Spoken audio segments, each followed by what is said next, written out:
Assalamualaikum warahmatullahi wabarakatuh. Alhamdulillahirabbil alamin. Wassalatu wassalamu ala asrofil anbiya'i wal mursalin wa ala alihi washabbihi ajma'in. Yang terhormat Ketua Sekolah Tinggi Agama Islam Natuna, Dr. Haji Umar Natuna SAG MPDI. Yang kami hormati Kepala Pusat Tamadun Melayu dan Geopark STI Natuna, Dr. Haji Amiruddin MPA. Ketua Lembaga Adat Melayu Kabupaten Natuna, Bapak Haji Wan Suhardi SE. Yang kami hormati Akademisi College University Islam Johor Sultan Ibrahim, Dr. Syaiful bin Muhammad Razi, Dr. Mahdi bin Suid, dan Dr. Maskiyah binti Masron. Yang kami hormati pengelola, dosen, dan staf STAI Natuna serta hadirin yang berbahagia. Puji syukur atas kehadirat Allah Subhanahu wa Ta'ala, karena atas limpahan nikmat dan karunia-Nya kita dapat hadir dalam acara seminar antar bangsa dengan tema Dinamika Hazanah Alam Pemikiran Melayu. Sholawat serta salam kita haturkan kepada junjungan alam Nabi besar Muhammad Sallallahu Alaihi Wasallam dengan ucapan Allahumma sholli ala Sayyidina Muhammad wa ala ali Sayyidina Muhammad. Selanjutnya menyanyikan lagu kebangsaan Indonesia, Indonesia Raya, dan Mars STAI Natuna.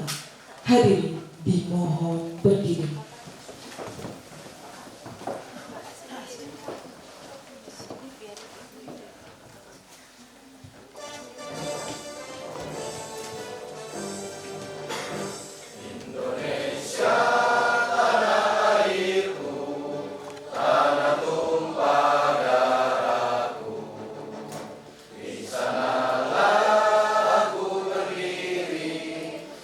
Di panu ibuku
silakan duduk kembali.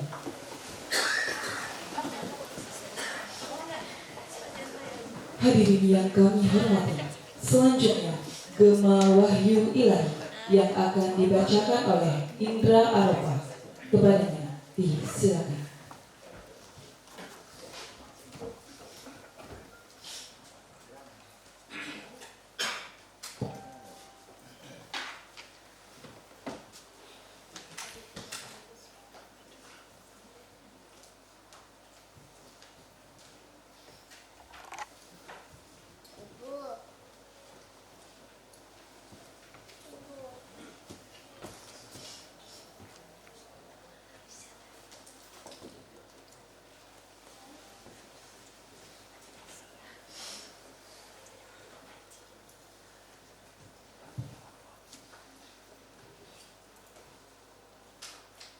Assalamualaikum warahmatullahi wabarakatuh.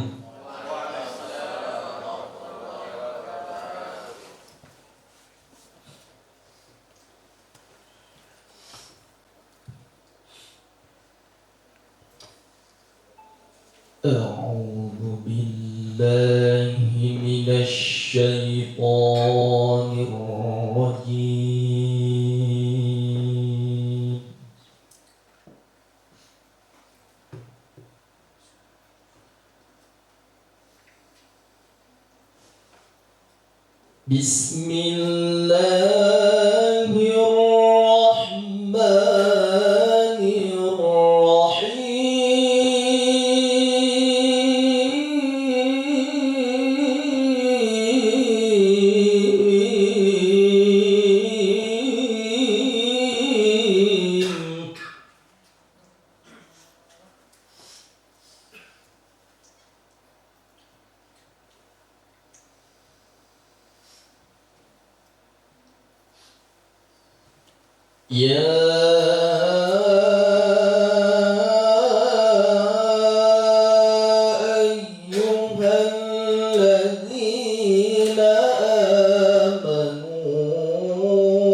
والذين أوتوا العلم درجات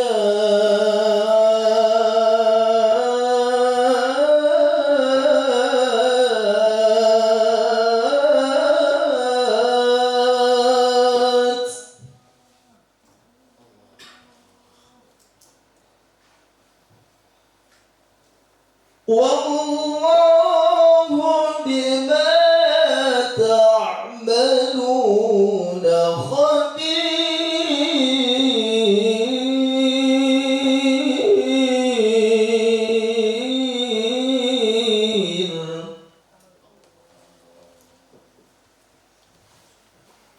يا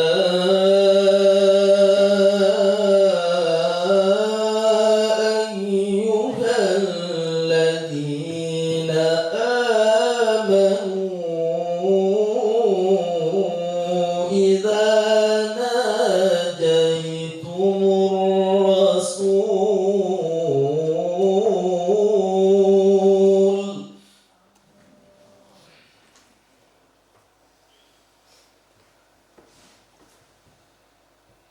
إذا ناجيتم الرسول فقدموا بين يدي نجواكم صدقة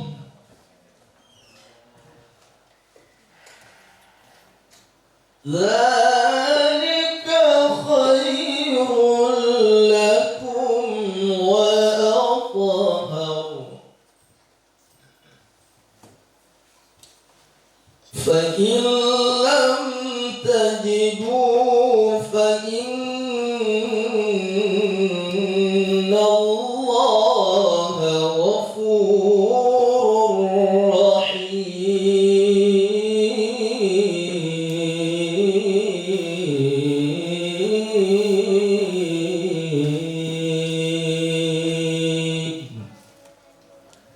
صدق الله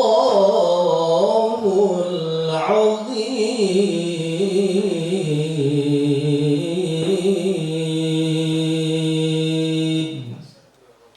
والسلام عليكم ورحمة الله وبركاته.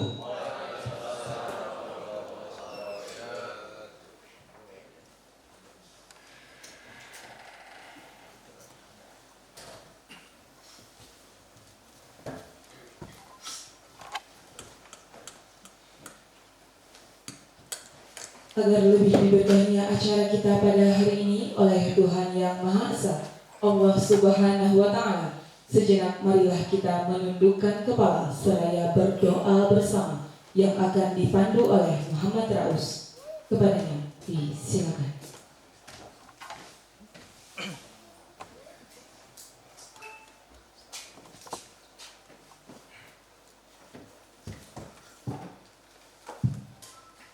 Bismillahirrahmanirrahim. Assalamualaikum warahmatullahi wabarakatuh. Sebelum kita munajat kepada Allah Subhanahu wa Ta'ala agar kegiatan kita diberikan keberkahan dan kelancaran, mari kita awali dengan membaca Ummul Kitab Al-Fatihah.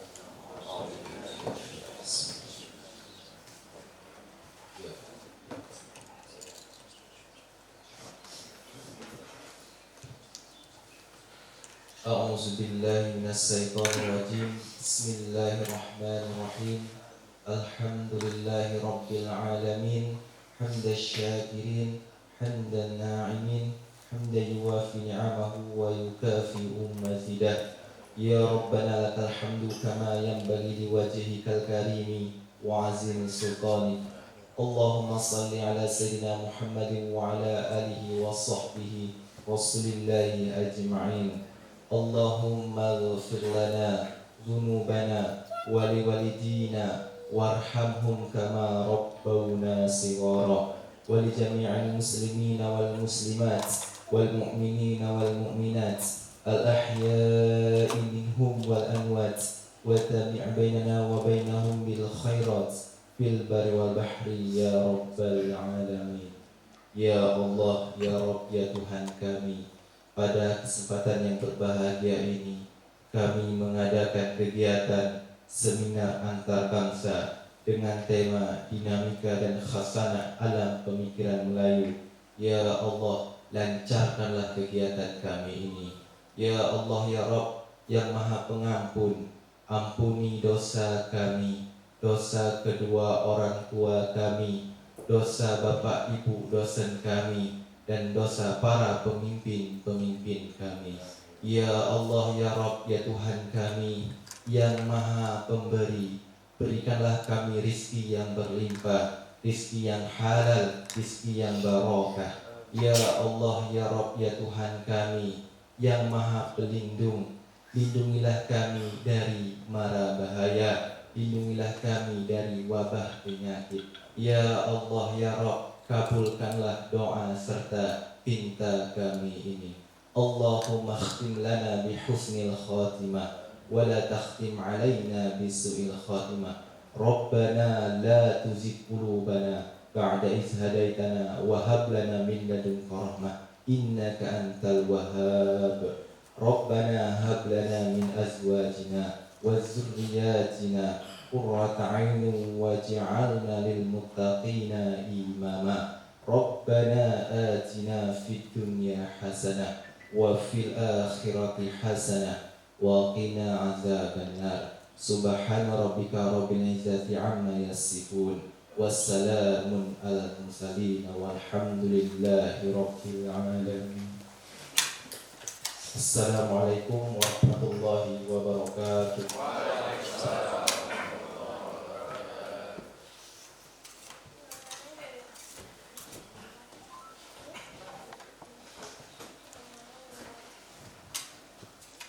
Selanjutnya, sambutan sekaligus membuka acara secara resmi yang akan disampaikan oleh Kepala Pusat Tamadun Melayu dan Geopark STAI Natuna kepada Dr. Haji Amiruddin MPA.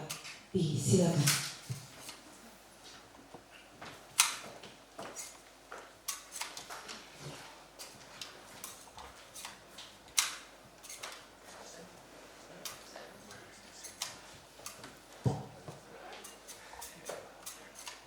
Assalamualaikum warahmatullahi wabarakatuh. Angin laut dari Sedanau, ombak berlalu ke Pulau Tiga. Natuna ini beranda Melayu, warisan lama jangan dilupa.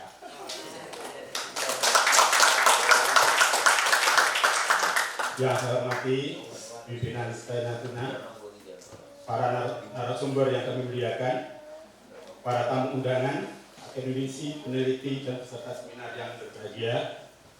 Puji syukur kita haturkan ke hadirat Allah Subhanahu wa Ta'ala, karena Dia yang Maha Pengatur semesta atas limpahan rahmat dan karunia-Nya sehingga kita dapat berkumpul dalam forum ilmiah yang penuh makna ini dan keadaan sehat walafiat. Salawat dan salam semoga senantiasa tercurah pada junjungan kita Nabi besar Nabi Muhammad SAW beserta keluarga, sahabat, dan para pengikutnya hingga ke akhir zaman. Hadirin yang saya hormati, atas nama Pusat Kajian Islam Tamadun Melayu dan Geopark STAI Natuna, saya menyampaikan rasa syukur dan kebanggaan atas terselenggaranya seminar ini yang mengangkat tema Dinamika Khazanah Alam Pemikiran Melayu. Tema ini bukan sekadar tema akademik, tetapi sebuah panggilan peradaban. Ia mengajak kita untuk kembali menelusuri akar-akar intelektual, kultural, dan spiritual yang membentuk jati diri alam Melayu. Sebuah kawasan yang sejak dahulu telah menjadi simpul pertemuan antara tradisi, agama, bahasa, dan kekuasaan. Kerjasama antara STAI Natuna dan Polit Universiti Islam Johor Sultan Ibrahim dalam kegiatan ini merupakan langkah strategis dan bersejarah. Ia bukan hanya bentuk kolaborasi institusional, tapi juga simbol penyambung kembali jejaring intelektual Johor Riau yang pernah menjadi pusat gemilang persuratan dan tamadun Melayu. Hadirin yang berbahagia, melalui 5 subtema yang diangkat, seminar ini menghadirkan spektrum kajian yang sangat kaya. Dari jejak persuratan Melayu yang menjadi fondasi literasi dan peradaban, kemudian penelusuran ulang sejarah Johor Riau sebagai ruang geopolitik dan kultural, kemudian hingga upaya membaca kembali Natuna sebagai tapak tamadun Melayu baru. Ini istilah yang dikedepankan oleh Ketua STAI Natuna, Pak Umar Natuna, serta penguatan memori kolektif melalui figur-figur adat seperti Datuk Orang Kaya, kemudian dan refleksi puitik tentang Natuna sebagai sumber ilham dalam jagat persuratan. Semua ini menunjukkan bahwa alam Melayu bukan sekadar wilayah geografis, tetapi sebuah ruang imajinasi kolektif yang terus hidup melalui bahasa, sejarah, dan ingatan bersama. Lebih jauh, posisi Natuna sebagai wilayah perbatasan menjadikannya sangat strategis, bukan hanya secara geopolitik, tapi juga secara geokultural. Natuna bukan pinggiran, melainkan peradaban, tempat di mana identitas Melayu terus dirawat, diperbaharui, dan diproyeksikan ke masa depan.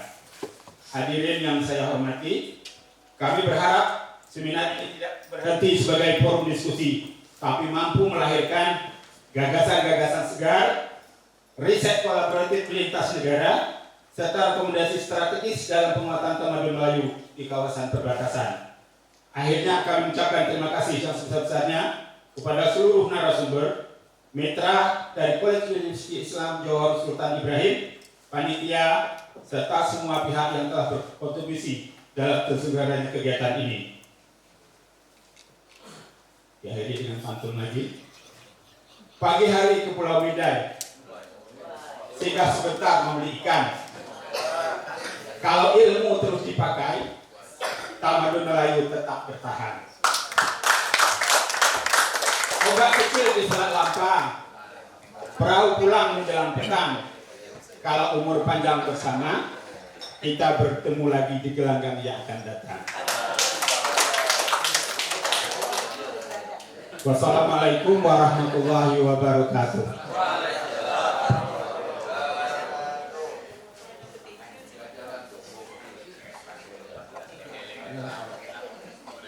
Dengan membaca Bismillahirrahmanirrahim, seminar antar bangsa dengan tema dinamika dan khasanah alam pemikiran Melayu, saya buka dengan resmi. Bismillahirrahmanirrahim.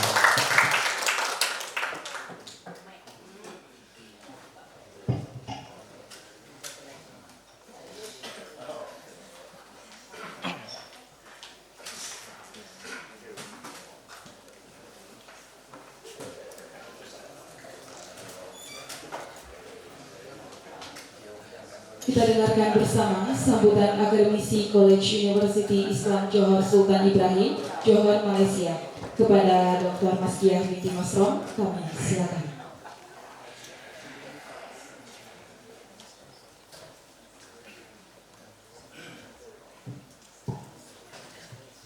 Bismillahirrahmanirrahim. Assalamualaikum warahmatullahi wabarakatuh. Terima kasih saya ucapkan kepada pengacara majlis. Tenang-tenang air di laut, sampan kulit mudik ke Tanjung. Hati terkenang, mulut menyebut, budi yang baik, warga Natuna rasa nak junjung. Anak ikan berlima-lima, berenang-renang di balik daun. Budi baik kami terima, jadi kenangan bertahun-tahun. Mengawali ucapan saya pada hari ini, sepatutnya saya menyebutkan salutasi hormat kepada pimpinan program pada hari ini. Maaf kalau ada nama-nama yang saya tidak sebut ataupun ada wajah yang saya tersilap pandang.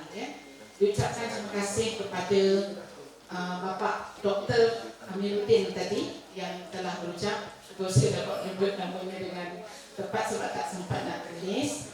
Atas ucapannya ringkas dengan pantun-pantun yang jauh melambangkan keindahan alam Natuna tadi ya. Jadi saya sangat kagum apabila pantun-pantun meletakkan nama-nama tempat di mana tempat saya berada itu. Jadi ini merupakan memang hayatan alam lah, mungkin berkaitan dengan apa yang akan saya sampaikan nanti untuk tajuk yang saya bentangkan.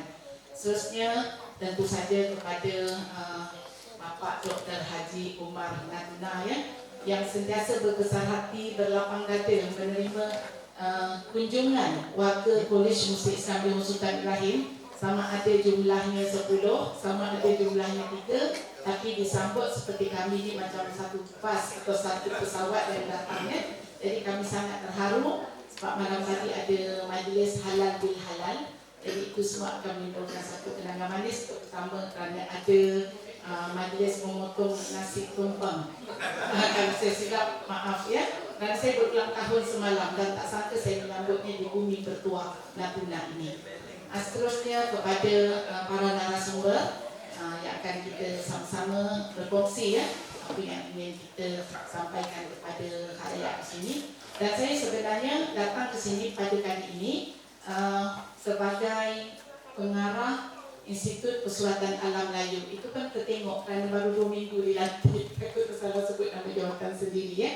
Jadi antara perkara yang perlu dilakukan sebagai pengarah Institut Persuratan Alam Melayu ini adalah mengadakan seminar antarabangsa seperti inilah dan saya berbesar hati berterima kasih kerana Bapak Haji Dr. Umar Natuna sanggup menyambut dan ini memudahkan permulaan kerja saya dengan memilih Natuna, satu bumi yang saya sebutkan jauh sangat, bukan saja kecil itu tapi dia indah, jadi itu menyebabkan saya mungkin akan datang ulang kali, malah diisik juga oleh Pak Dr. Haji Umar Natuna bahawa saya kena duduk sini, kena ada rumah.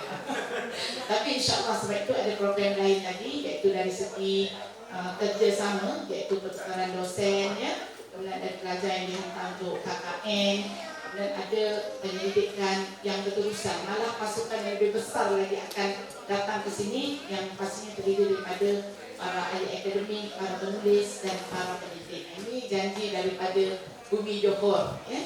Jadi saya fikir itu saja yang dapat saya sampaikan di sini, dan saya akhiri lagi lah dengan satu rangkap pantun. Pantun ini banyak kata dalam kepala, ada satu yang keluar. Halia itu tanam tanaman, ke barat juga akan condongnya. Dunia ini pinjam-pinjaman, akhirat juga kekal sudahnya. Yang terima kasih.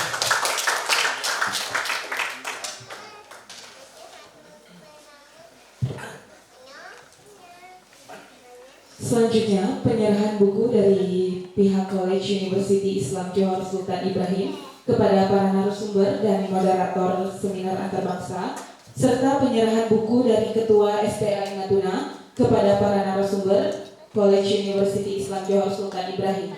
Kami mohon kesediaan Dr. Haji Umar Natuna SAG MPDI, Bapak Haji Wan Suhardi SE, Dr. Saiful bin Muhammad Razi, Dr. Mahdi bin Suid, dan Dr. Masyiah binti Masron, serta moderator kita pada hari ini Bapak Hasmiza MPD. Disilakan untuk menuju ke tempat yang telah ditentukan.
Selanjutnya pada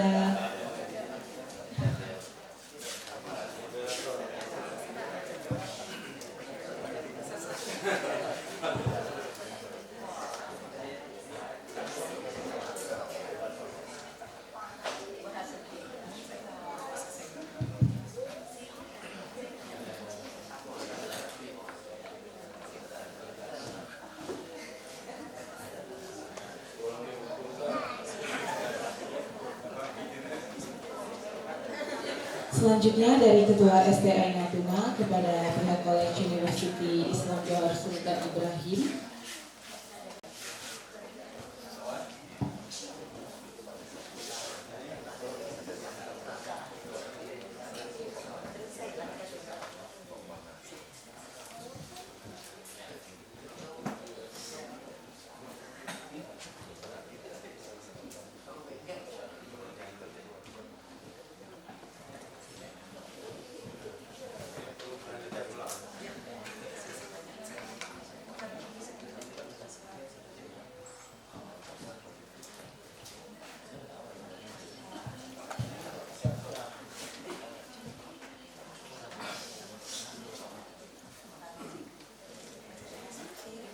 Kami silakan kembali ke tempat.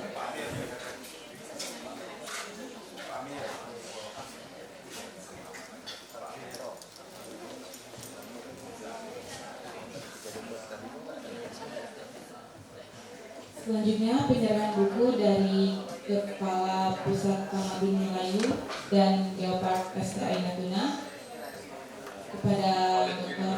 Haji Amiruddin MPA, kepada pihak College University Islam Johor Sultan Ibrahim, diwakili oleh Dr. Maskiah binti Masron.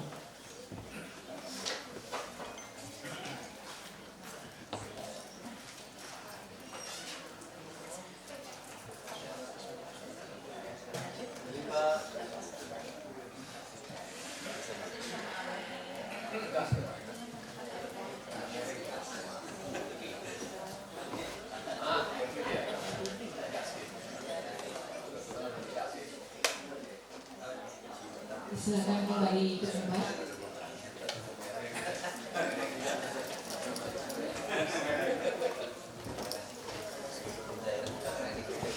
Berakhirnya penyerahan buku tadi, maka berakhir pula acara pembukaan seminar pada pagi hari ini.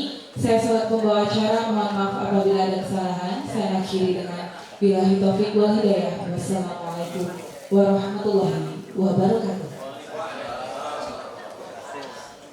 Langsung saja seminar pada hari ini akan dipandu langsung oleh Bapak Hasniza MPD. Kami silakan kepada Bapak sembari menikmati hidangan yang telah disediakan. Kami hormati Bapak Ketua STI Natuna, Bapak Ketua Panitia, para akademisi dari Johor Malaysia, para tokoh, para budayawan yang hadir, para undangan semuanya yang tidak bisa saya sebutkan satu persatu. Merupakan sebuah kebanggaan pada hari ini saya diberi amanah untuk berkuasa atas acara seminar hari ini.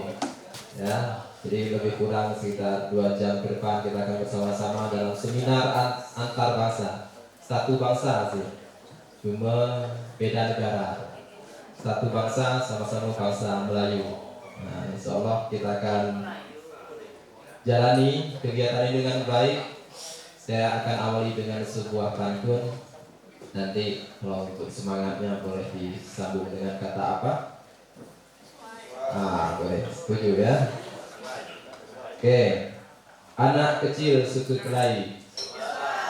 Tapi orang besar pun suka kelahi, Pak. Lebih tak sesuai kan? Anak kecil suka kelahi sebab asbab tak mau mengalah. Jadi seminar antarbangsa ini dimulai, kita awali dengan basmalah. Bismillahirrahmanirrahim. Baik Bapak Ibu yang dimuliakan Allah Subhanahu wa taala, pada kesempatan berbahagia ini kita akan seminar antarabangsa dengan tema dinamika dan khazanah alam pemikiran Melayu. PK ya, pemikiran lo. Nih pakai ini. Oke. Baik Ibu Bapak yang kami muliakan, kami akan panggil para moderator, para narasumber kita. Sorry, saya sudah jadi moderator. Ya, itu kesalahan yang disengaja Bapak Ibu, supaya nggak tegang ya. Jadi kesalahan yang disengaja. Baik, kita akan panggilkan yang pertama adalah narasumber dari negeri seberang. Ini adalah sebagai keynote speaker pada hari ini, yaitu Bapak Dr. Saiful Bahri bin Emrazi. Sebagai profesor kami silakan menempati tempat yang telah disiapkan oleh panitia. Kemudian lanjut kami langsung yang kedua, kita panggilkan Bapak Dr. Mahdi bin Suid. Sila, ini juga dari negara seberang. Selanjutnya, ini narasumber berikutnya adalah Bapak Haji Wan Suhardi ST. Ini tidak diragukan lagi. lembaga adat Melayu Kabupaten Natuna. Lah Melayu full. Depak isarak dek. Selanjutnya narasumber kita pada hari ini yang keempat adalah sang promotor Melayu baru. Nah, lebih baik merajuk daripada merajuk. Jadi silakan Bapak Dr. Hakim Natuna MPDI. Dan narasumber kelima ini yang berulang tahun ya Bu, dan sudah ketiga kalinya datang ke Natuna. Dan tadi malam sudah dipantun Pak Umar supaya menetap di Natuna, yaitu Ibu Dr. Maskiah binti Masrum. Kami silakan. Muat Pak. Gas. Oke. Jadi hari ini diskusi kita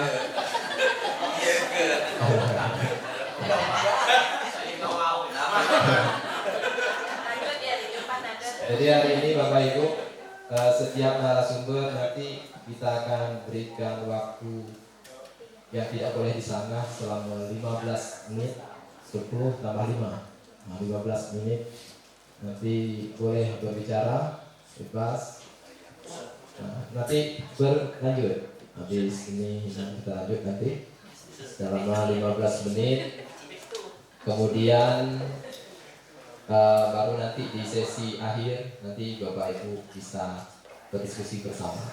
Namun sebelum kita mulai, saya ada lagi sebuah pantun untuk para audiens. Ya. Oh. Ini pantunnya agak-agak seram Bapak Ibu, tapi insya Allah demi kebaikan kita bersama. Anak ayam turun 10. Ini tidak bisa semua. Tergantung ayamnya punya siapa. Anak ayam turun 10, mati 1, tinggal 9. Jadi kepada peserta, jangan nak buat gaduh supaya seminar ini terlaksana sesuai harapan. Sesuai? Silakan.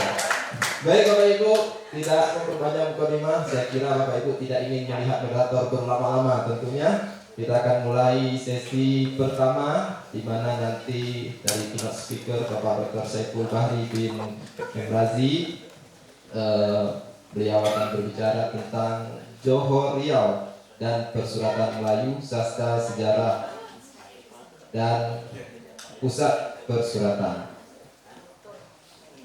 Baik, 15 menit. Nah, betul. Boleh kipas-kipas. Assalamualaikum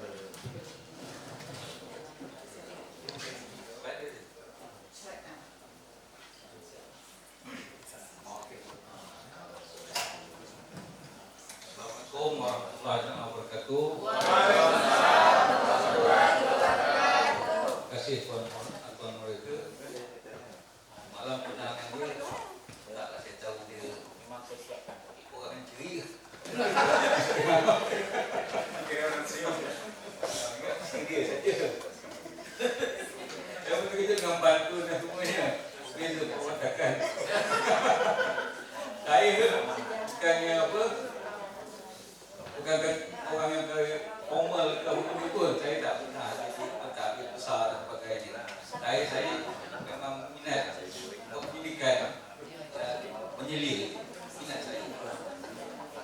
Dan juga terima kasih kepada Dr. Umar dan juga ketua-ketua sini. Saya tak kenal memang. Rasa bangga juga lah. Sama kali datang 2 hari. Ini ada usaha masyarakat lah. Kalau tidak sampai dengar saja. Tapi indahnya tempat ni, walaupun jauh. Apapun rasa seronok dan rasa teruja lihat apa keindahan alam ni. Tapi dapat 3 hari di sini pun rasa puas juga lah. Okey. Assalamualaikum. Kalau ikut nama tu ada Indonesia juga lah saya ni. Pasal itu ubah lagu negara Malaysia. Bapa saya ambil sepenuh nama tu. Dalam pelayanan ke Johor ke Batam, keluar pula kita apa? Angka. Tengah tenggelam di kapal Bendelit. Saya ingat lah, kenal. Nama adik saya perempuan tu Hayati. Bapak saya ni orang sastra. Dia lulusan sastra tapi tak kena kelas. Jadi anak boleh dia. Itu latar belakang saya lah. Jadi kerja saya dengan buku ni lah. Buku ni. Bidang saya sastra lisan. Jadi saya banyak sastra lisan. Tapi kemudian ni bila balik penyilir dan sebagainya terlibat dengan apa, mengajar Melayu dan sebagainya, horizon saya masuklah sastra lisan, sastra manuskrip, budaya dan tak masalah. Saya pun sejarah lah. Tapi saya tak tahu Johor Riau, saya tahu Johor Riau. Tapi tak ada dalam lah. Apa pun saya duduk dia. Walaupun sudah saya. Pasal dia buat cerita memang kait dengan Johor Riau. Saya lebih kepada sastra, perseratan ni. Jadi nak membicarakan tentang Johor Riau, perseratan dan persatuan Melayu kait dengan sastra, pengarang dan pusat perseratan.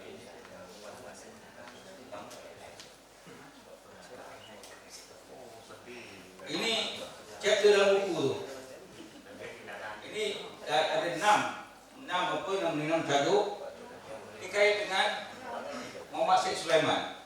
Lalu bila kita sebut tentang Johor, pasal tema yang Johor Riau, jadi masuklah kalau pengarang dan sebagainya, orang putih ke apa benda, dia akan rujuk kepada macam Obek dan sebagainya, macam Usman, dia akan rujuk pengarang dia, jangga dia, Haji Haji. Selalu akan rujuk. Winstead pun tulis dalam buku besar dia, tak sebut pun tokoh lain. Itu juga kita sebut, kita akan sebut Haji Haji. Tapi bila kita kena ingat balik, apabila Johor Riau itu berpecah, bila Sultan Mahmud mengangkat 1812, Singapura itu diambil oleh British 1819, dan juga apabila perjanjian Inggeris Belanda 1824, dia tak langsung Johor itu pisah dengan itu dia menjadi negeri sendiri. 1824 tu dia jadi Inggeris Belanda, dia pisahkan satu Inggeris punya, satu Belanda punya. Jadi secara tak langsung Inggeris Johor jadi entiti tersendiri. Masa itulah wujud satu orang ni, Datuk Major Muhammad Syed Sulaiman. Dia ni boleh katakan dia pujangga. Jadi untuk katakan Johor Haji Haji sebagai itu, zaman dia dah berbeza. Jadi Johor pun ada. Tapi ini dalam skala dalam kawasan Johor saja banyak karya dia. Kalau kita tengok karya dia, dia ada banyak karya kan. Tu hasil tulisan Muhammad Said. Kalau bahasa ada 14. Kalau sastra ada 9. Sejarah ada 13. Keagamaan ada 8. Lepas tu ada jenis-jenis lain termasuk puisi dan sebagainya lah. Lepas tu ada biografi, autobiografi, kisah pelayaran Sultan Abu Bakar kan. Ada dia buat banyak. Jadi menunjukkan banyak karya tu. Tapi macam bahasa dan sebagainya digunakan untuk sekolah-sekolah di Johor. Pasal Johor itu sendiri. Jadi tak keluar. Jadi kita tak langsung kita angkat dia sebagai tokoh zaman yang berbeza, abad ke-20. Jadi yang Raja Haji memanglah hebat, tapi abad ke-18 sebelum itu di Johor, di Riau. Masa itu Johor Riau, tapi bila dah berpisah dia jadi lain.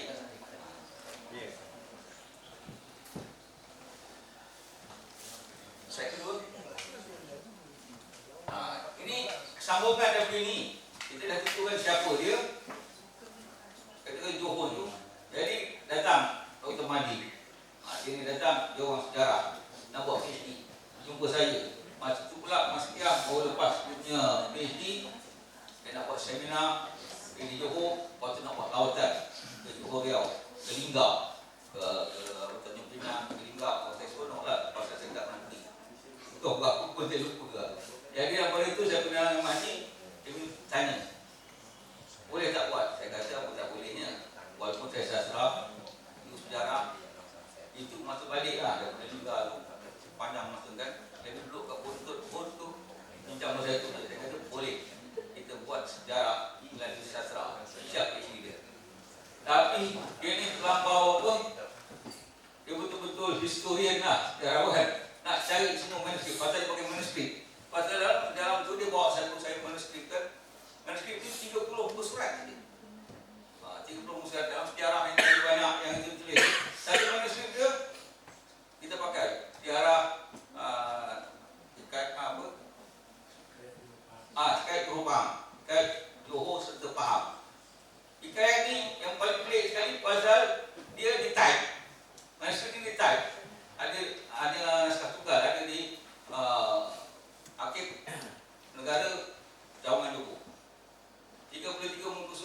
pakai style lah, modelnya style. Tetapi kita boleh tengok penyusunannya itu dia ambil kutip daripada manuskrip lama, termasuk cabut dan sebagainya. Jadi untuk buat itu nak tunjukkan kehebatan dia, Muhammad Syed Sulaiman ini berdasarkan pada manuskrip tersebut kita pakai dua teori. Itu intertext dan juga teori itu pun Bonaventure. Jadi dengan dua itu kita buktikan bahawa memang dia tulis dan dia walaupun dia ambil daripada teks-teks saya itu, tapi dia pilih ada 22 perkara yang dia ambil untuk membuktikan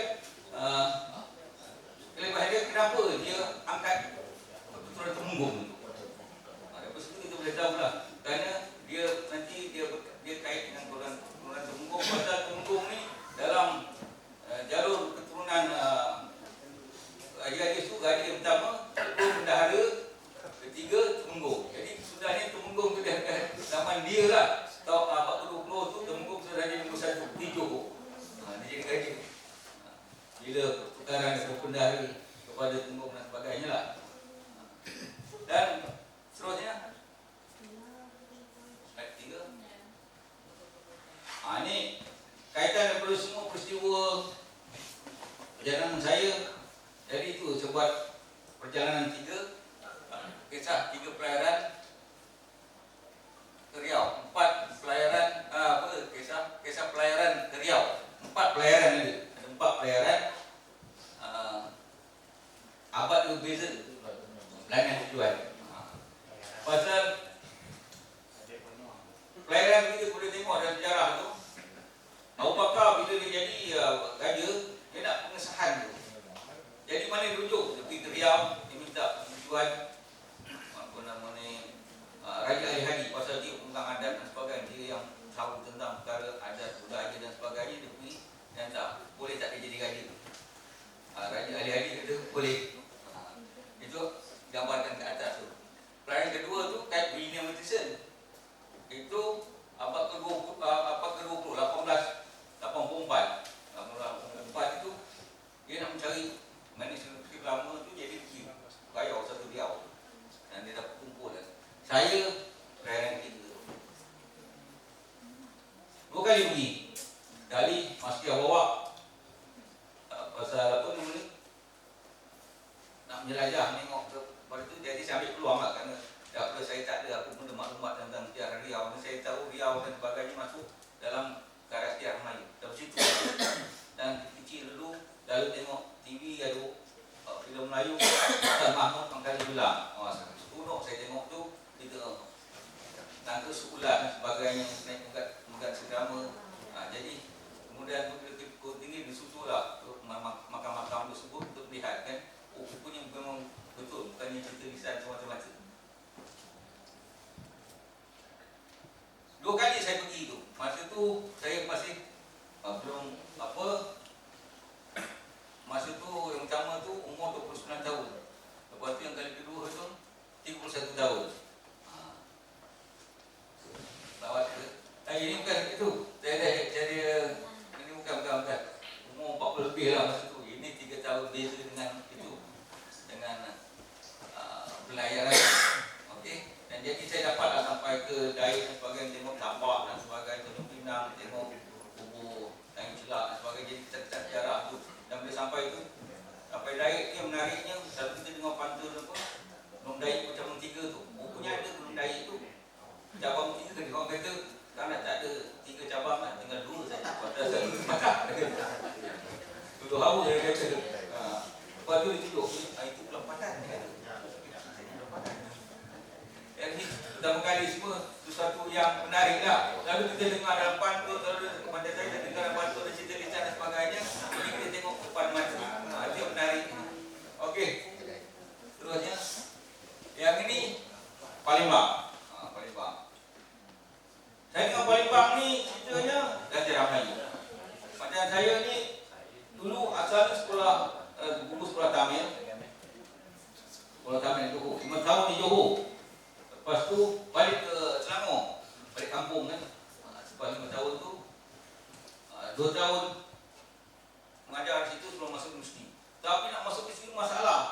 Saya tak ada qualification. Jadi satu cara yang boleh ambil STP. Ni tingkatan 6 lah. Jadi orang ambil sekali 2. Saya ambil sampai 7 kali. Dapat masuk universiti. Macam-macam rupa result kan untuk masuk dulu. Jadi sudahnya saya dapat masuk universiti. Jadi tiap tahun kena baca sejarah Melayu. Dan bila baca sejarah Melayu tu, cerita Melaka ni dia kait dengan Palembang. Kait dengan Palembang. Dan sejarah Melayu tu ada Palembang. Macam mana yang turunnya anak apa, Kesepuntang dan sebagainya, turun anak Raja Suran lah, 3 orang dan sebagainya juga. Saya tahu tu saja. Ada Palembang. Lepas tu bila dapat pergi seminar dan sebagainya, kita, oh ni Palembang. Ada Sungai Musi dan sebagainya, ada jambatan, kota-kota. Tapi satu menarik, dalam apa namanya, dalam peribahasa Melayu, dia sebut tu. Mana? Tu. Pelabur habis, Palembang tak kalah. Apa maksudnya? Saya cek, tak jumpa maksudnya. Apa maksudnya tu kita tak tahu. Itu masalahnya kan. Tak kena, saya nak jawab pun saya tak tahu. Tapi yang kita tahu Palembang, saya tahu lah. Dia kait dengan kita anak Raja Suran pun ke Sultan 3 dan satunya akan jadi Tuan Raja Melaka. Itu. Tapi saya tak tahu. Macam mana tak saya terjumpa Braginski. Itu buku saya. Dia ada menulis berkait dengan peristiwa abad ke-19 zaman Mahmud Badarudin. Macam mana rupanya Belanda bunuh dan sebagainya kait dengan massacre Palembang. Macam mana orang Palembang itu mempertahankan tempat dia, Mahmud Badarudin itu. Kenapa berlaku peristiwa itu kait dengan ini yang sedapnya, kaitkan dengan Syed Hussein Alatas. Hari itu abang meninggal kan? Siapa namanya? Najib Alatas tu. Saya tak jumpa di UKM, dia pindah di Aztec. Syed Hussein saya jumpa. Tengok buang macam pada petro dia. Tinggi orangnya. Duduk tegak saja. Dia kutuk ni. Siapa penyebabnya? Dia kata owner ni adalah Raffles. Baru Raffles tulis surat pada Mahmud Badarudin, suruh buang lodi lodi Belanda itu yang ada kat Palembang. Dia suruh buang, habiskan, bunuh semua. Mahmud Badarudin dia akan sokong Raffles akan janji dia akan bantu dan sebagainya. Bila dia bunuh semua, berlarutan ada peperangan antara Palembang dengan Belanda. Makan tahu jugalah. Akhirnya Mahmud Badarudin itu kalah jugalah sudahnya. Mula-mula dia menang, dia halau Belanda, tapi akhirnya dia kalah. Lama dia dibuang ke Ternate. Buang tadi dari mati ke Ternate. Jauh Ternate. Tapi saya alhamdulillah saya dapat ke Ternate. Kerana macam inilah. Kerana ada sedikit ilmu kan. Setiap bawa saya macam tu juga. Saya lebih sikit ilmu bawa saya ke Ternate yang saya tak pernah fikir macam nak pergi. Pasal saya macam mana dikutip untuk membuat kajian tentang Panglima Awang dengan Enrique. Saya sibuk satu masa dulu kan Enrique dan sebagainya. Ikut pelayaran Magellan keliling dunia. Saya ikut kajian. Okey. Jadi mana tadi? Okey, sikit lagi. Jadi apa yang dimaksudkan dengan pelapor habis? Kerana macam mana Belanda tanam gunakan kuasa, gunakan musuh untuk menguasai banyak modal dan sebagainya untuk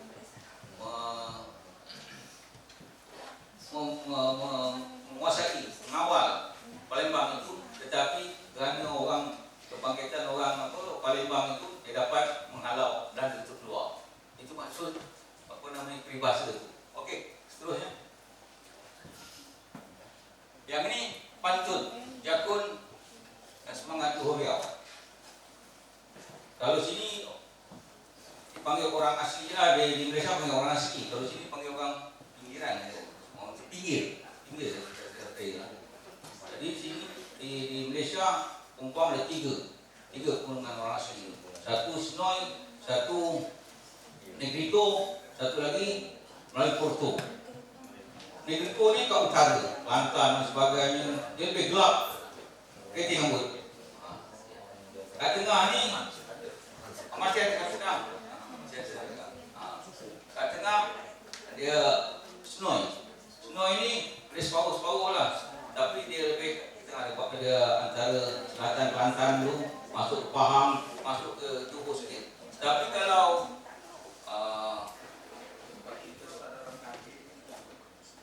dia Melayu Porto ni dia lebih dapat pada Melayu.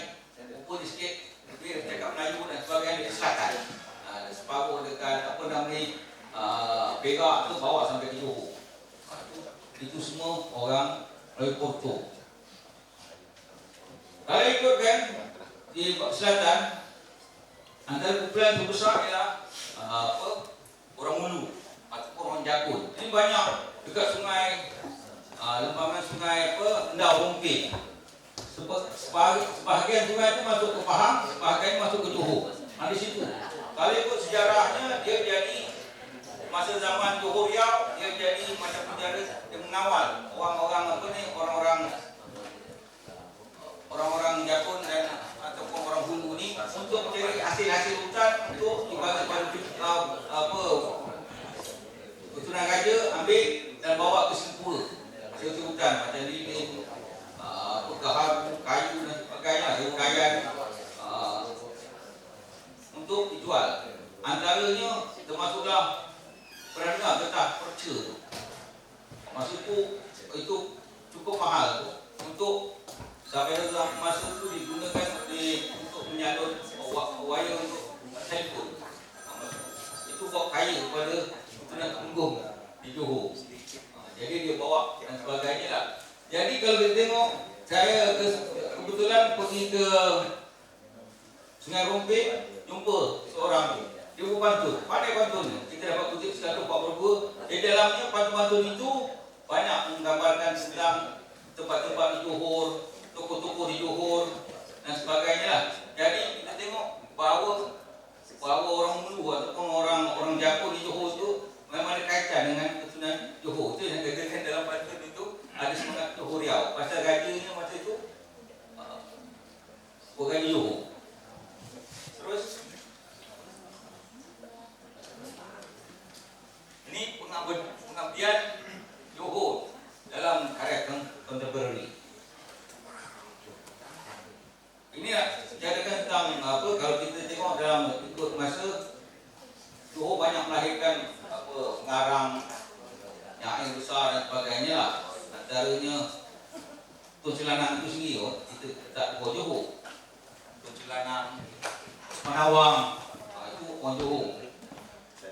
Dia lebih buat puisi. Tapi dalam masa kontemporari yang saya kenal, Mas Kam Hukum nulis juga. Itu ada buku dia. Dan seorang lagi itu Raja Rahman Raja Basuh. Jadi dia bicarakan tentang, jadi saya bicarakan dua karya ini dalam kajian saya. Misalnya, Mas Kam gunakan latar belakang Amir Hamzah bercerita dengan klik Amir Hamzah di mana di Langkat kan. Jadi kita tu dipadankannya dengan apa yang berlaku. Dalam tu dia cerita juga tentang Muaz dan sebagainya. Saya pun pelik macam mana dia boleh muncul cerita saya. Pasal dia sebenarnya cerita ni sebelum jadi novel di Syria, dia bersiri dalam surat khabar. Jadi bila saya balik rumah cuti ke apa benda, pergi kat warung, ada satu kawan kenalan jugalah, Arab. Orang Arab kat situ lah. Sebut nama saya, nama kau ada dalam ni lah surat khabar. Saya tengok, mana boleh ada ni? Rupanya setiap kali kadang balik saya masuk kelas, cerita dengan mahasiswa. Rupanya apa yang saya alami itu, dia masuk dalam novel. Pandai lah dia buat kreatif tu. Jadi dia pandai dengan Johor Riau dan sebagainya. Datangnya dia tak masuk bersih kait dengan Brunei dan sebagainya. Macamnya cinta terhalang, kes cinta terhalang tak jadi. Tragis sikit lah. Tapi tak adalah tragis macam Amir Hamzah dengan klik sebenarnya. Ini dia lain pula. tapi lebih menarik. Yang cerita tu latar belakangnya Johor. Satu lagi cerita Abdurrahman Basuk ni, tajuk dia apa nama? Aku bukan raja. Aku bukan raja. Dia nak cerita tentang bagaimana budak remaja lepas STP, lepas dia tanam lah. Dia patutnya PhD, dia tak nak PhD, dia nak usaha dia sendiri, nak jadi kaya, nak jadi maju ke hadapan. Jadi rupanya dia ada di belakangnya dia kait dengan keturunan bendahara Johor. Kerana sebelah datuk dia kena dengan Bugis, sebelah mak dia dan nenek dia kena dengan Melayu. Jadi dia sampai itu belakangnya, dan belakangnya cerita pasal Muar. Dia pakai Muar. Jadi kita kisah itu apa namanya, tema itulah kita gunakan, saya gunakan untuk menghasilkan karya ini. Saya rasa saya bukti sekat cukup. Okay.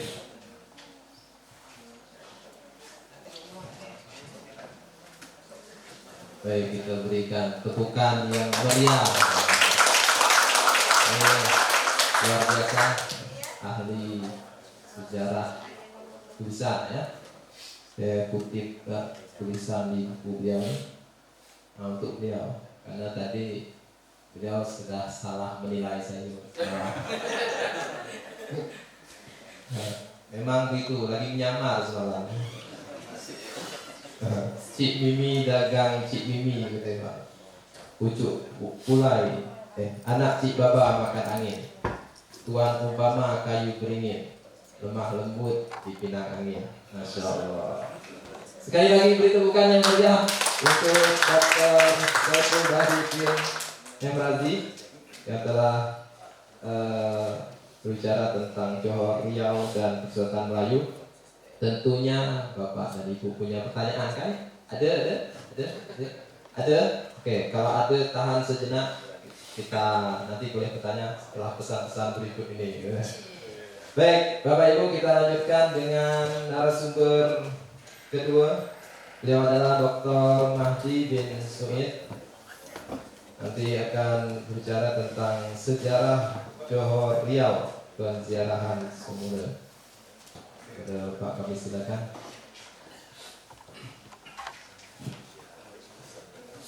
Bismillahirrahmanirrahim. Alhamdulillahirrahmanirrahim. Wassalatu wassalamu ala rasulillah. Sayyidina Muhammad wa ala alihi wa sahbihi. Subhanaka la ilma lana illa ma 'allamtana innaka antal alimul hakim. Wa qul li syarri wa yassir amri wahlul 'uqdatam min lisani yafqahu qawli. Terima kasih pengacara majlis Dr. Umar Natuna,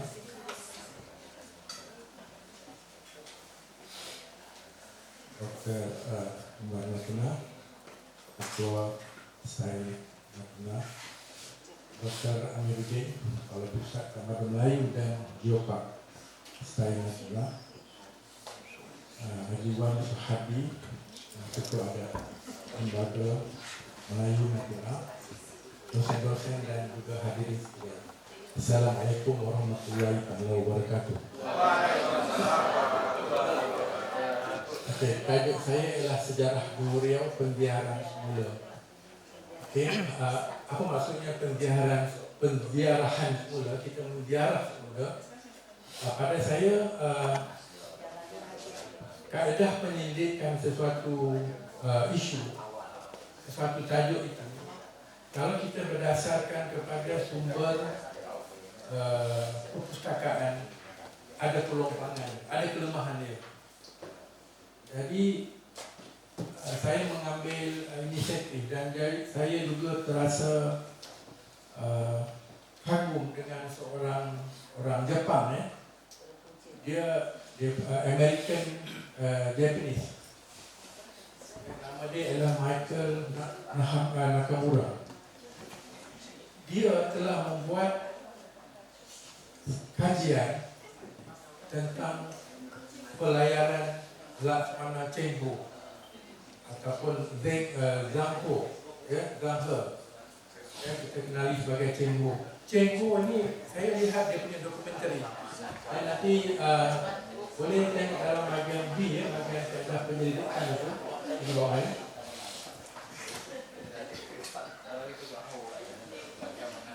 Okey, lagi bawah ya. Slide seterusnya.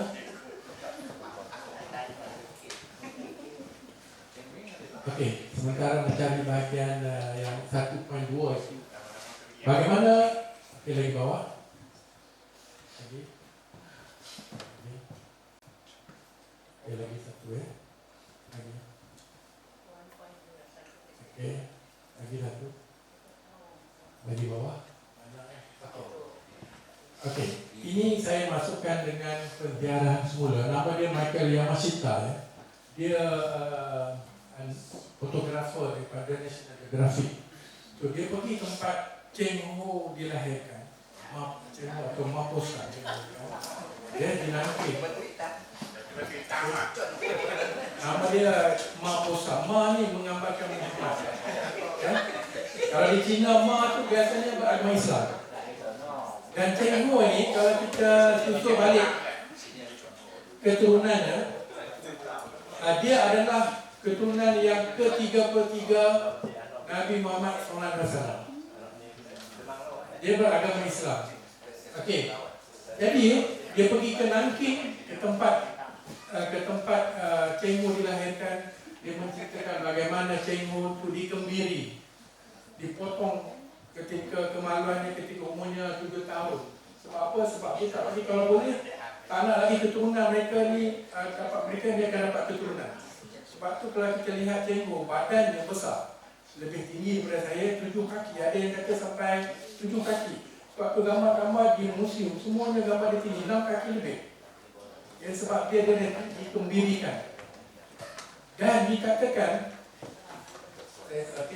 dan Cheng Ho ni berlayar, dia menggunakan lebih kurang 300 kapal mengalahkan berlayar barat 100 tahun kemudian.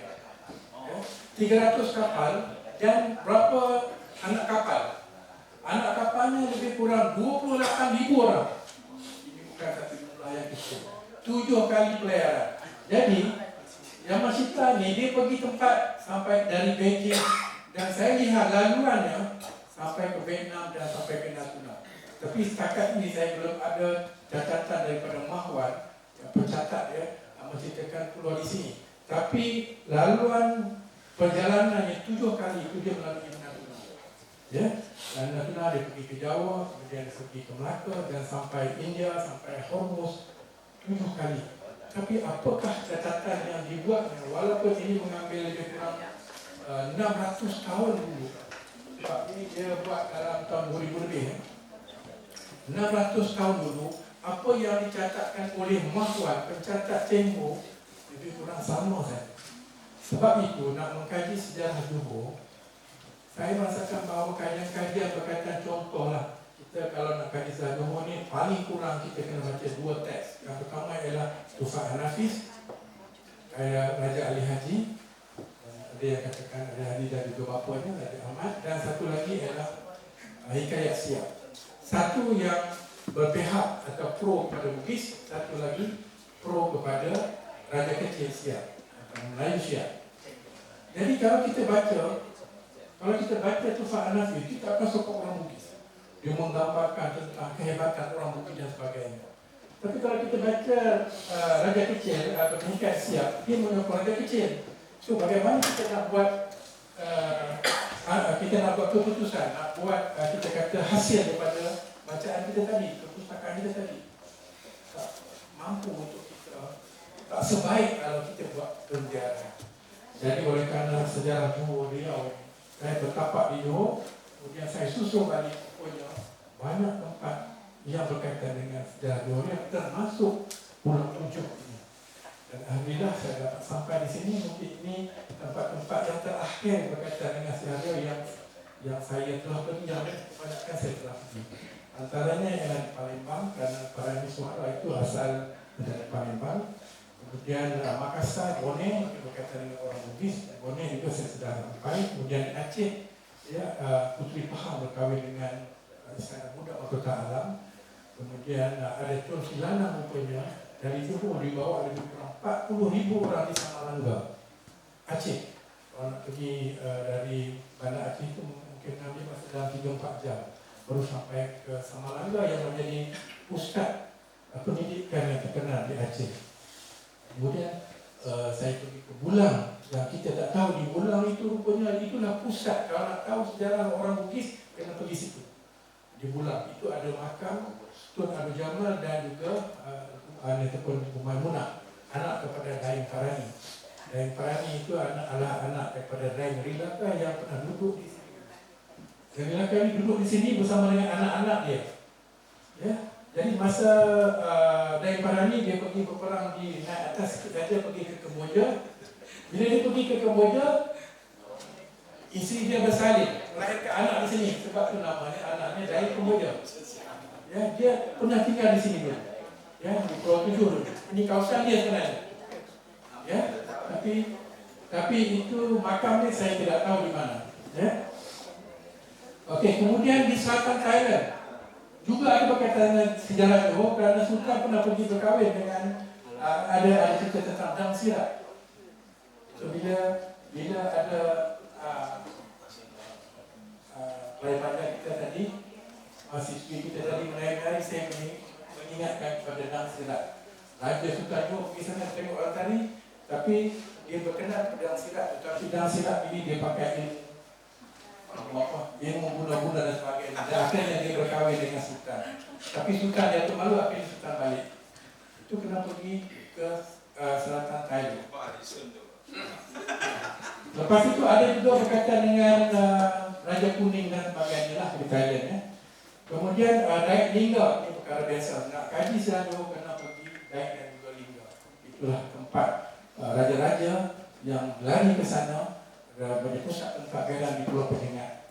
Kemudian di Tanjung Pinang tadi siap Pelalawan, kerana makam Sultan Mahmud yang terakhir ada di Pelalawan, dan juga isterinya juga Tun Fatimah. Ya. Okey, boleh teruskan di bawah tengok laluan Sultan Mahmud ya dari Fadilah. Tak boleh ikut susunan ini bawah. Kita tengok bagaimana Sultan Mahmud apabila Portugis datang ke Melaka. Saya bawa lagi sikit. Okey, di atas. Okey. Nampak ya? Dari Melaka, dari Batu Hampar dia pergi ke Muar Johor. Dan dari Muar ni sekarang kalau kita nak pergi Bengkalis, kita boleh pergi terus ke Bengkalis, ya. Dekat saja Bengkalis. Orang Melayu, tapi bila pergi di sana, rupanya bila sebab itu, bila saya pergi di Bengkalis sama Dr. Saiful, kami mendapati bahawa rupanya di sana kuatnya pengaruh Raja Kecil. Ada mata wang ni tulis Raja Kecil, mata wang emas. Ada dia punya kita kata dan boleh dapat dalam buku ini lah. Dalam buku ini berwarna semua tempat-tempat Raja Kecil. Sebab itu kalau kita baca Tufah Nafis, kita tak pergi tempat-tempat ini, maka kita tak dapat satu gambaran yang sebenar. Okey, dan akhirnya dia sampai ke Kampang. Okey. Kemudian Pulau Penyengat, Pulau Siantan di Anambas dan juga di Natuna ini atau Pulau Tujuh, ini panggil Bunguran ini dalam teks ada sini ya. Jadi mungkin ada kerjasama nanti kita akan explore ya kawasan nama-nama dalam teks-teks itu. Kemudian di Pahang ya, karena lihat juga ya, dalam orang Melayu ni Raja Kecil dikahwin dengan Batu Maria. Bapa mentua dia jadi sultan. Patut pasal melarikan diri, dia arahkan nak sekam untuk bunuh bapa mentua dia. Dan makamnya sekarang ada lagi di Kuala Pahang, makam bapa mentua dia, Raja Kecil. Lepas tu kalau kita lihat balik, ada anak Daim Parani, anak Daim Parani berkahwin, atau Daim Khadijah ya, berkahwin dengan Raja Alam, anak Raja Kecil. Jadi maksudnya Daim Parani ini oleh kerana anak mereka berkahwin, maka dia berbesan. Dia dengan Raja Kecil berbesan.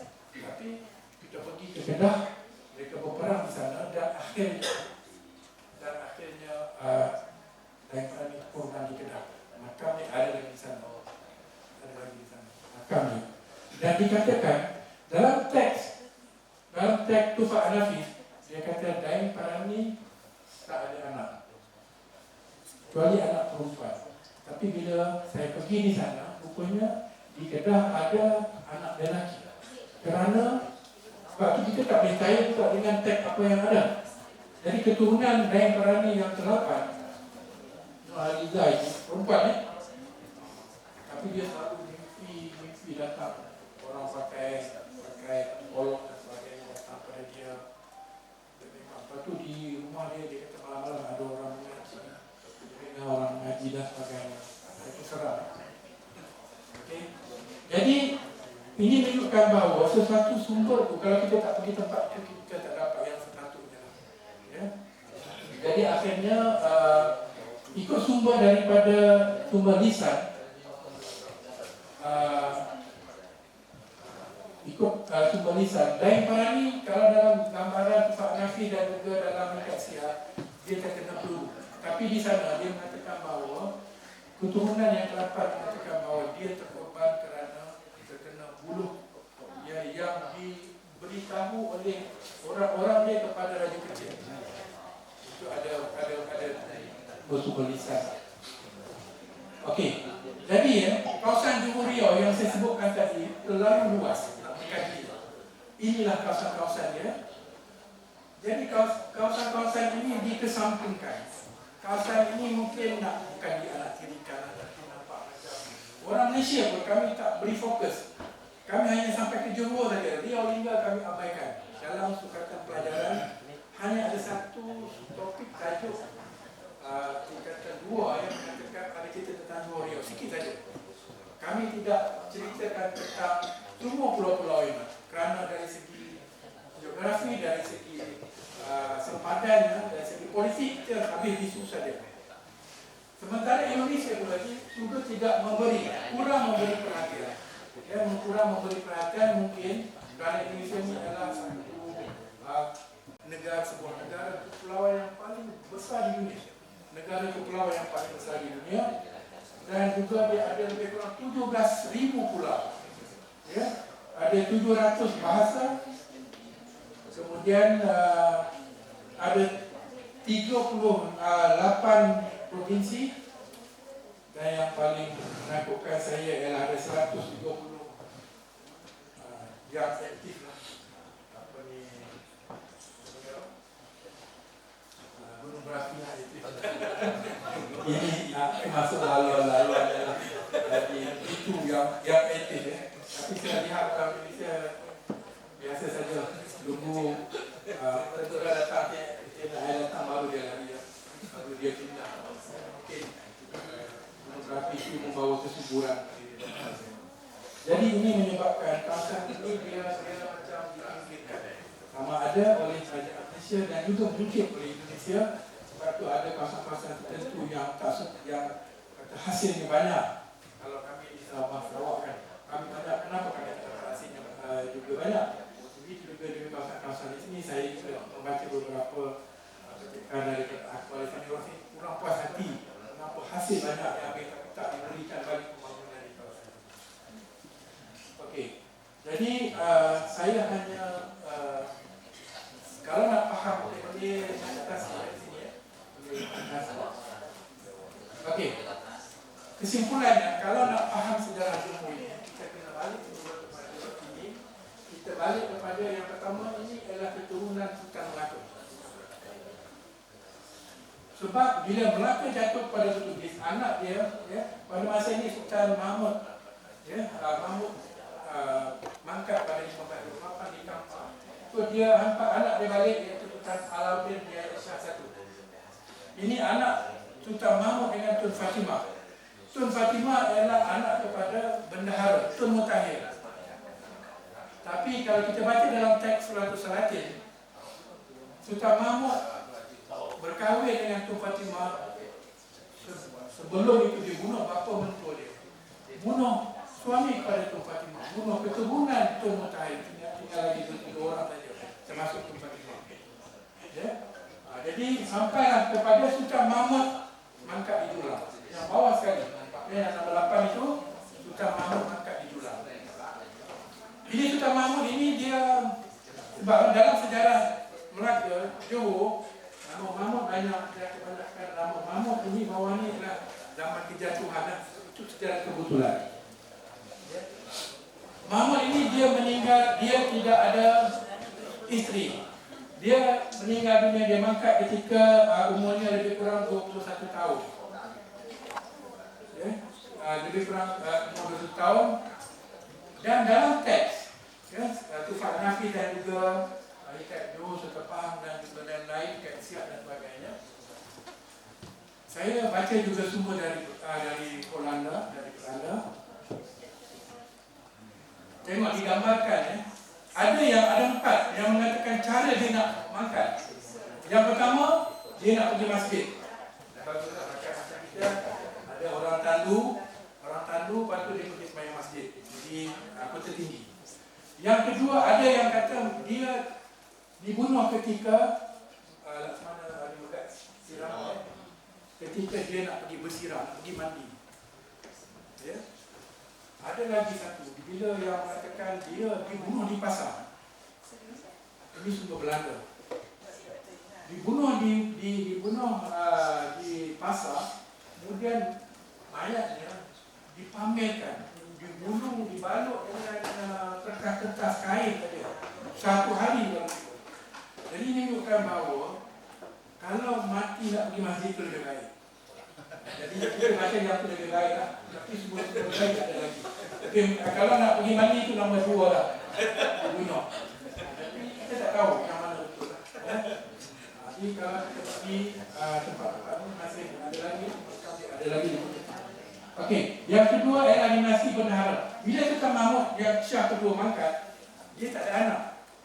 So bendahara dia yang bernama Al-Dani Shah yang keempat dia angkat menjadi sultan. Tapi Sultan Mahmud Shah yang kedua ini,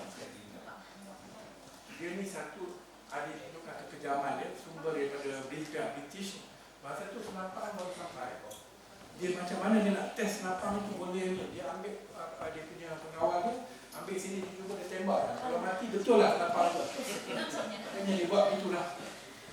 Okey.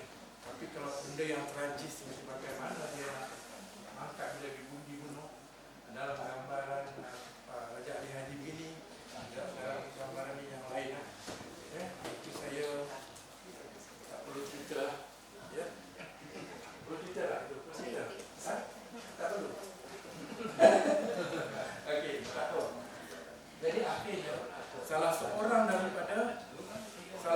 daripada gundiknya, Cik Apung atau Cik Mi, dia lari sampai ke Umumah, dibawa oleh Laksamana, kemudian orang Selat sampai ke Pagarium. Inilah raja kecil dari Siam. Sampai hari ini dia punya keturunan dia sangat betul atau tidak dia anak Sultan Mahmud tu, kita tak dapat bukti betul atau tidak, tak kata tak betul atau tidak. Dan tetapi bila dia menjadi ada aura, dia membawa surat daripada Rasul Jadilan, dia menangkap dia bawa surat ini dia kata apa, the power of language. Dia bawa surat ni, ada juga orang semua mengaku dia, terutama ni di kawasan Siak, ya, di kawasan Sungai Siak, pakai semua lalu-lalu ni, sampai dia serang dua dari Pekalis, sampai ni semua orang laut menyokong dia. Dia kata ini memang betul ada keturunan Bukit Seguntang, keturunan daripada Melaka. Dan akhirnya dia menjadi Sultan Johor dari tahun 1718 sampai tahun 1723. Lepas itu baru naik dengan keturunan ini. Ini bendahara. Okey. Sampailah kepada Sultan Mahmud Shah yang ketiga, anaknya Tengku Husin dan Tengku Abdul Rahman. Okey. Tengku Husin di Singapura dan Tengku Rahman di Penyengat. Ya. Jadi British melantik Tengku Husin, Belanda dan juga Bugis melantik Sultan Abdul Rahman. Okey. Lepas itu orang Bugis mula masuk. Ya. Kerana Sultan Sulaiman, kalau kita lihat boleh dinasti bendahara ini, ya, meminta bantuan Bugis. Okey. Dan akhir sekali saya rasa pergi saya nak pergi lagi. Okey, ini saya ceritakan. Okey, bendahara ya. Okey, bendahara. Okey, bawah. Okey. So sekarang kita nak buktikan sultan yang ada sekarang. Jadi Dr. Saiful ada sebutkan orang yang ketiga. Dalam hierarki pentadbiran Johor, nombor satu ialah sultan, yang kedua ialah bendahara, yang ketiga ialah temenggung. Jadi sekarang ini temenggung menjadi orang yang pertama. Bagaimana Temenggung Abdul Rahman Sultan Abu Bakar menjadikan diri mereka sebagai orang yang pertama. Jadi boleh atau tidak? Kita boleh trade di sini. Kita boleh trade di sini. Okey, anak Sultan Abu Bakar yang Shah yang keempat, ataupun kita panggil Mahmud Kuala Faham ini, salah seorang anak dia adalah Tengku Tengah ya. Dia berkahwin Tengku Tengah atau Tengku Iram. Atau Iram ni dia tak berapa cerah sangatlah. Dia panggil Tengku Iram. Dia berkahwin dengan Dai Farani. Okey. Saya nak yang bawah sekali.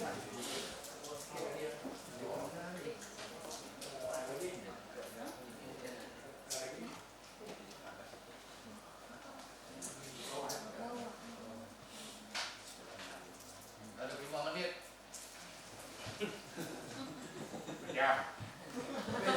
Lupa moderator yang keras sikit. Okey, apa lagi bawah lagi? Kita tunggu sekejap. Ada tadi sengaja 15 menit dulu.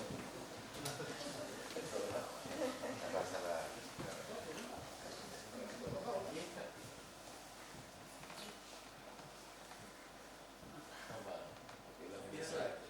Bawahnya lagi.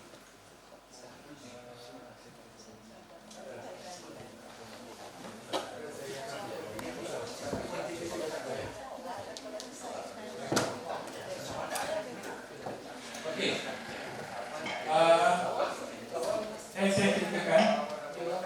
Dai Farani berkahwin dengan Tengku Tengah.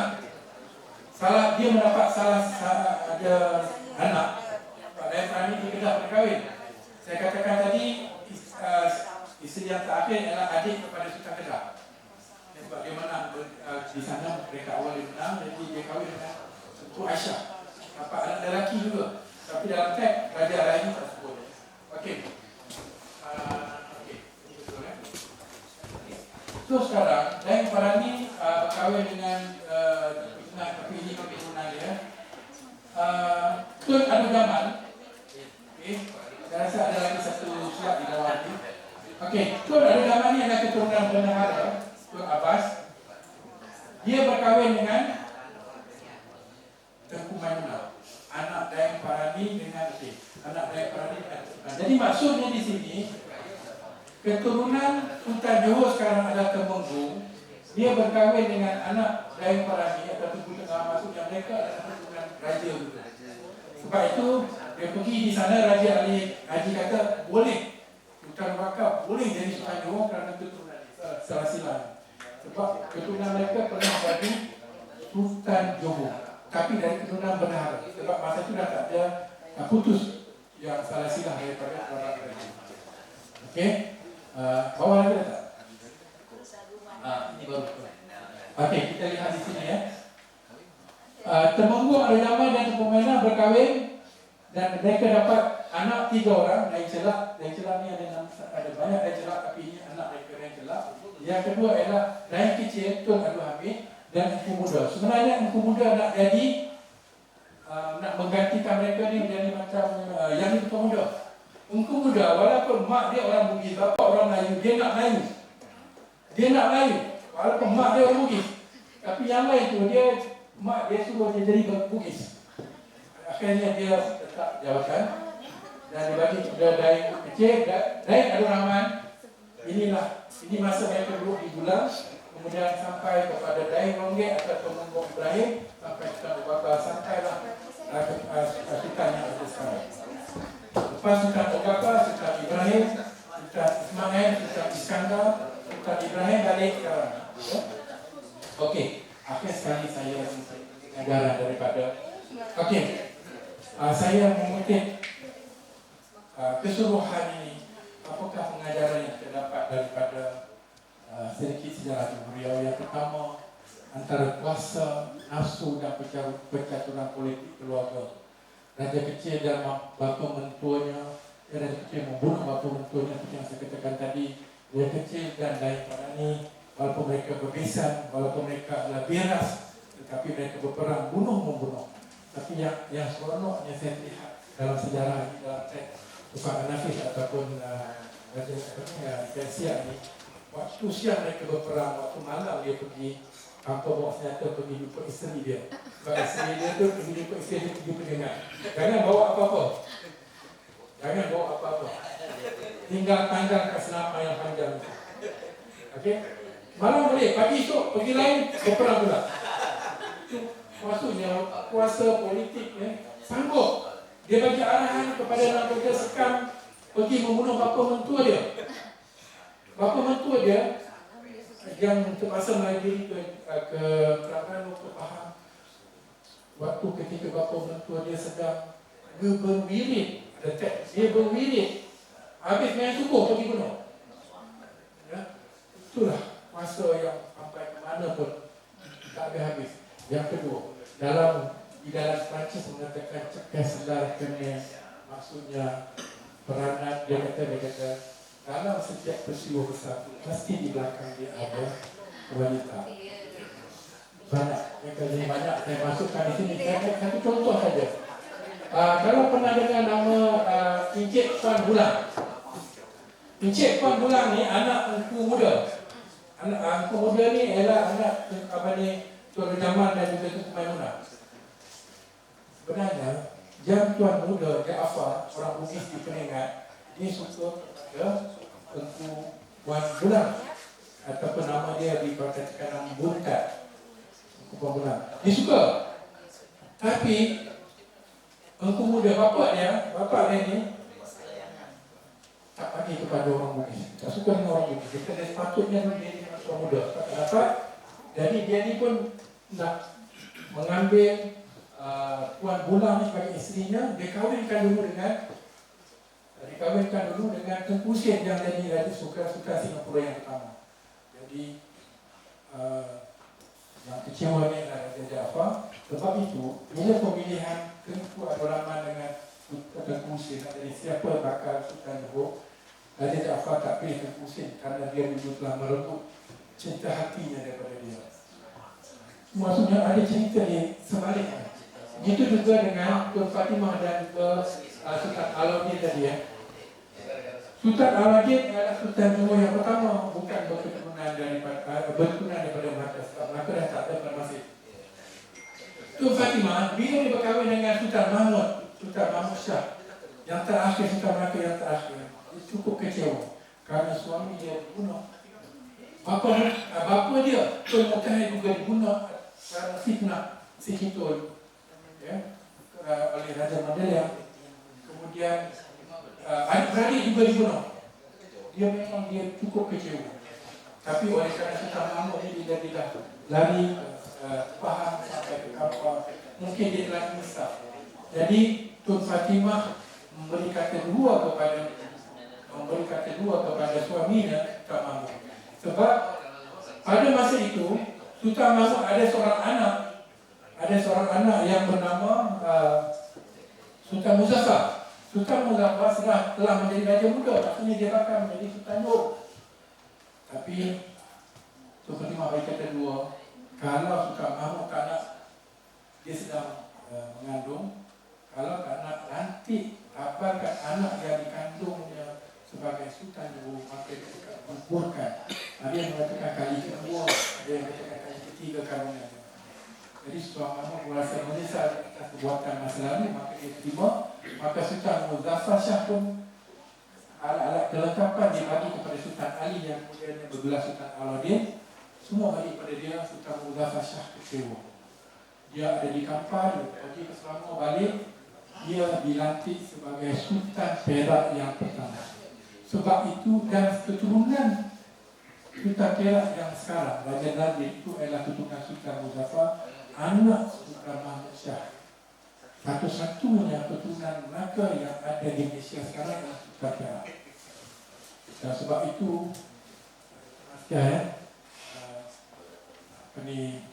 kerabat diraja daripada Perak tak nak pergi ke kampung. Kecewa sangat kerana dia nak dari suka tiba-tiba diturunkan kerana peranan seorang wanita Tun Fatimah. Okey, Raja Hamidah ini adalah anak Sukan Ustaz ni, ia anak Raja Haji dan juga betulkan saya kalau saya salah dan juga Puteri ini adalah Sukan isteri Sultan Mahmud yang ketiga, Sultan Riau Lingga yang terakhir. Ya. Jadi yang memegang regalia, yang memegang alat-alat pembesar kerajaan Riau Lingga adalah Tunku Hamidah ataupun Raja Hamidah ataupun Tunku Puteri.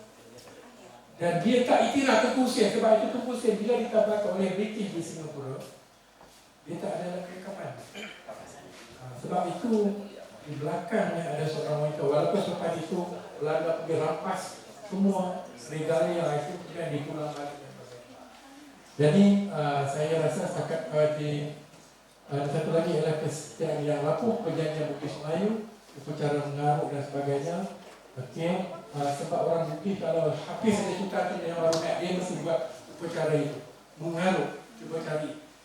Kalau betul rumah nak ni boleh pelajar sini buat upacara mengarut itu kalau dia segi orang Bugis lah, perjanjian. Tapi kalau dia buat perjanjian, sukan itu mati, dia buat lagi dengan anak dia takut. Dia tahu orang Melayu ini memang tak ikut, dia akan ikut sukan. Bagi semua yang bergelar lagi. Okey, kemudian yang bawah sekali. Okey, keluar di Hulu, keluar di Kuala. Ya, saya tak biar kita banyak. Ini berkaitan dengan Raja Kecil. Anak-anak dia bergaduh sesama sendiri sampai ke Pulau Tujuh Mania. Ini adalah tempat menyusun strategi. Orang yang kecewa datang ke Siantan. Di Jemaja ada lanung. Nah, datang ke Siantan kena lalu Jemaja banyak lanung, jadi susah. Tapi bila dia datang sini, orang semua terima dia. Ya? Jadi maksudnya anak-anak dia bergaduh sampai habis. Tapi daripada isi yang berbeza. Satu Keturunan Bugis, satu lagi daripada Batu Sultan. Daripada satu lagi lah yang Melayu yang tak pernah jumpa Raja Alam itu ya.